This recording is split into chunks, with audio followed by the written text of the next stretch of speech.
If you had bariatric surgery and you're still grazing or snacking or thinking about food all day, this video is for you. You probably thought about food 47 times today and it's not even noon. And I'm about to tell you something that no one has probably ever told you in your entire life about why you can't stop thinking about food, especially when it's worse after surgery too. And it's not about willpower. It's not about discipline, self-control, motivation. Frankly, I don't believe in any of that. It's your amygdala. Because honestly, if you think snacking, grazing, food noise is all about willpower and self control, you've been lied to. The diet industry, your doctor, probably everyone around you has convinced you that you just need to eat less, move more, you need more self control. But that's complete garbage because your brain is doing exactly what it's supposed to do to keep you alive. And once you understand the real science behind constant cravings, you're not going to blame yourself again. In this video, I'm going to teach you exactly what's happening in your brain, why you can't stop snacking, and the 4 steps to fix it. If you're new here, I'm Jessica Lawson, certified nutrition coach and bariatric coach who's helped over 150 bariatric women stop food noise and stop regain for good. And I lost 140 pounds myself after bariatric surgery, regained 15 pounds and lost it in 30 days. And I teach you how to solve the problems that surgery could never solve, but also how to rewire your brain so food stops controlling your life. Hit the follow button or subscribe. Before I dive into exactly how to fix this, if you're watching this before Tuesday, December 9th, by popular demand, I'm hosting another live free workshop that teaches you how to stop food noise so that you don't regain 10 plus pounds by January 1st. This is for high achieving bariatric women who refuse to regain weight this season. This is the exact brain rewiring protocol that I use with my private clients. I'm going to teach you how to eliminate food noise, stop stress eating, and stay in complete control during the holidays. If you're on TikTok, go sign up at the link in my bio, or if you're on YouTube, go sign up at the link in the description. Let's dive in. Here's what constant snacking looks like for most bariatric women right now. You eat a perfectly planned breakfast. You feel good about your choices. Then by 10 a.m., you're standing in your kitchen looking for something else to eat, even though you're not even hungry. You're at work crushing your to-do list, but you keep thinking about the snacks in your desk drawer, the chocolate in the break room. You're in meetings, but mentally calculating when you can have your next bite of something. Maybe you're scrolling your phone, looking at emails, and every food post that you see on Instagram makes you want to eat more. Maybe you're the woman who eats clean all morning, but finds herself grazing on whatever is available in the office the second stress hits. And you're opening cabinets in the kitchen just to see what's even there. You're eating while you're cooking dinner. You're having a handful of this and a bite of that without even realizing that you're doing it. Or maybe you're the executive who can make million-dollar decisions all day long but stands paralyzed in front of the pantry at 3 p.m., knowing you're not hungry, but you're unable to walk away. You're the mom who packs healthy lunches for everyone else, but buys herself eating goldfish crackers or Chips Ahoy cookies straight from the bag. You might even be eating standing up the kitchen counter, not even tasting what's going in your mouth. Or maybe you're stress snacking during Zoom calls. You're eating because you're bored, because you're overwhelmed, because you saw food, because it's there. But here's the worst part. You think this means you're weak. You think that you have no willpower. You think that other people that don't have this problem have some secret discipline gene that you're missing. You're wondering how you can be so successful at everything else in your life, work, finances, family, career, but completely out of control around food. You're not weak. You're not broken. You definitely don't have a willpower problem. Your brain is designed to keep you safe, not happy, and it's doing exactly what it was designed to do to keep you alive. And this is actually happening because your brain is working perfectly. It's just working against you in this moment. So here's what's really happening when you can't stop snacking, all right? Your brain is not choosing sabotage. It's choosing safety. Again, your brain is designed to keep you safe, not happy. Every time you reach for food when you're not hungry, your nervous system is dysregulated. Let me explain what this means in more simple, non-science terms, okay? Your brain has an alarm system. Basically, it's your amygdala, all right?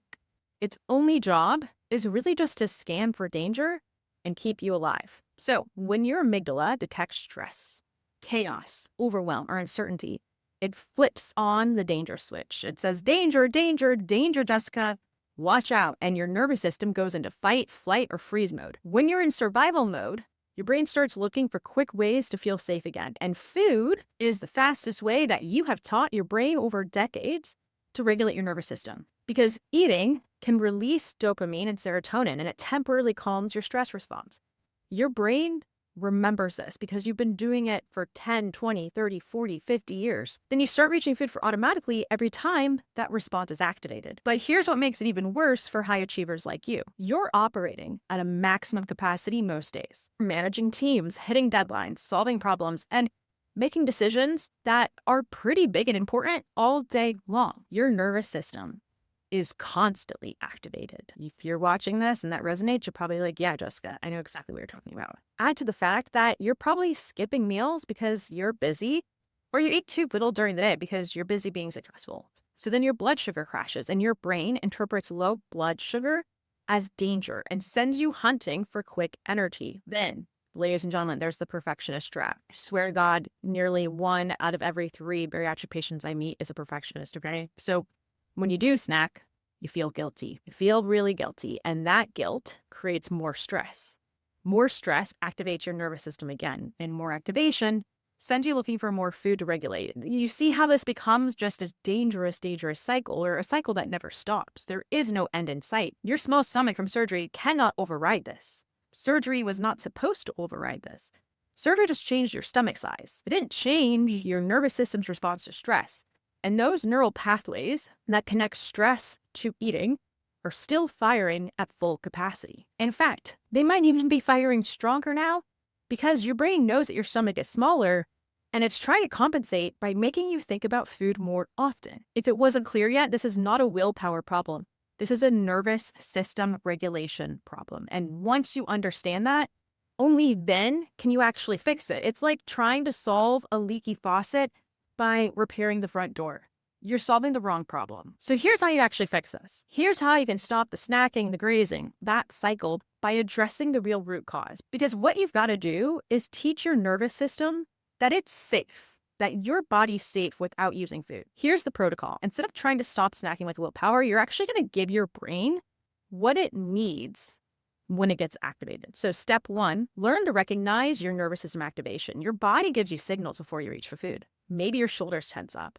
Maybe you start breathing shallow. Maybe you feel restless or scattered, or maybe you start moving faster or feeling urgent about everything. Start paying attention to these early warning signs. Your body's telling you that your nervous system is getting activated before your brain starts looking for food. Step 2, create your regulation toolkit. These are non-food ways to calm your nervous system fast that also solve the problem better than food ever could. Here are 5 you could do today. Run cold water on your wrist for 30 seconds. This activates your vagus nerve and sends safety signals to your brain. Box breathing. 4 counts in, hold for 4, out for 4, hold for 4. Repeat this 3 times. This shifts you out of fight or flight mode. The 5, 4, 3, 2, 1 grounding technique. Name 5 things you can see, 4 you can touch, 3 you can hear, 2 you can smell, and 1 that you can taste. This brings you back to the present. Number 4 is movement. 10 jumping jacks, push-ups against the wall, walking around your house. It doesn't have to go be a giant workout. Literally 2, 3, 5 minutes of movement. Because movement burns off the stress chemicals flooding your system. Number 5, progressive muscle release. Tense every muscle in your body for 5 seconds, then release. This physically resets your nervous system. Step 3, you gotta use your toolkit. You gotta use it before you eat anything. When you feel activated and you start thinking about food, regulate first. I want you to ask yourself, is my nervous system calm right now? If the answer is no, pick one tool from your toolkit and use it. Here's what happens. Your brain learns that it can feel safe without food, and those neural pathways that connect stress to eating start to weaken. New pathways that connect stress to regulation start to strengthen. It only takes 66 times of doing something to build a new neural pathway. You could do a lot of things 66 times. And once you realize that, you stop thinking that you're a hopeless piece of you know what, and start believing in yourself and start becoming the woman that you always thought you could be. I have a former client who's a marketing director, and she was snacking constantly during her workday because she was on her computer a lot, on her iPad, on her phone, on Zoom calls. Every stressful email, every difficult client call, every tight deadline sent her straight to the vending machine for cookies. So what do? We built her regulation toolkit. Cold water, box breathing, 2-minute walks around her office. Within 2 weeks, her constant snacking stopped. Her brain learned that stress did not equal food. It equaled regulation. She finally gave herself what she really needed. She went from grazing all day to eating only at her planned meal times. What if you try a regulation tool and still want a snack? Okay, that's normal. This is not going to work the first time you do it, but doing something is a heck of a lot better than doing nothing. So what do? Use another tool. Your brain is learning. The goal is not perfection. It's progress. And here's the key. You have to be consistent. I said you gotta do this at least 66 times, right? That is a lot, but it's also not a lot. Every time you feel activated, you regulate before you eat. Every single time. Because it's the reps that get you the result. It's like building a muscle. It's exactly the same thing. You can't go lift 50 pounds if you never lift 10 before. You work your way up because you're literally rewiring your brain's response to stress. And that takes time. You've been doing these things for decades. Why would you think you'd get it right the first time? So give yourself some grace. Step number 4, you got to fix your eating rhythm to prevent blood sugar crashes. So eat some food, not a protein shake, not a protein bar. Eat a whole nutrient-dense, balanced meal every 3 to 4 hours. Not because you're hungry, but because stable blood sugar keeps your nervous system calm. And when your blood sugar's stable, your brain doesn't panic and send you hunting for quick energy. Your brain's going to resist this at first. You've been taught your whole life, eat less, move more. You're used to using food for regulation, but stick with the protocol. Within 3 weeks, your brain's going to start to trust you that you have other ways to stay safe. The constant snacking will stop because you're addressing the real cause. Look, if you've gotten this far in the video, you're not weak. You're just dysregulated. But you don't have to be. You can change that if you know how. And you can become the woman who feels stressed and reaches for her regulation tools instead of food. You can be someone whose brain trusts that safety does not come from food or snacking. The women who don't struggle with constant grazing aren't more disciplined than you. They just have a regulated nervous system and they know how to do that. And that's a skill that you can learn. What I just taught you will start breaking that snacking cycle for good. But if you want the complete system to stop food noise, stress eating, holiday regain, then you need the full protocol. And that's exactly what I'm teaching my free workshop next Tuesday at December 9th at 8:15 p.m. Eastern. You're going to learn how to handle each trigger, and you're going to walk away with a complete regulation system that works faster than food ever did. All right? So go sign up at the link in my bio if you're on TikTok. Go sign up at the link in the description if you're on YouTube. Spots are limited, so go sign up fast. If you're watching this after December 9th, go apply at the link in my bio for my coaching program, the Bariatric Surgery Academy. I've helped over 150 women stop food noise, stop regain, and that could be you next. That link is below as well. Stop trying to fix this with willpower and self-control. That's not going to solve the problem. Start fixing it with science.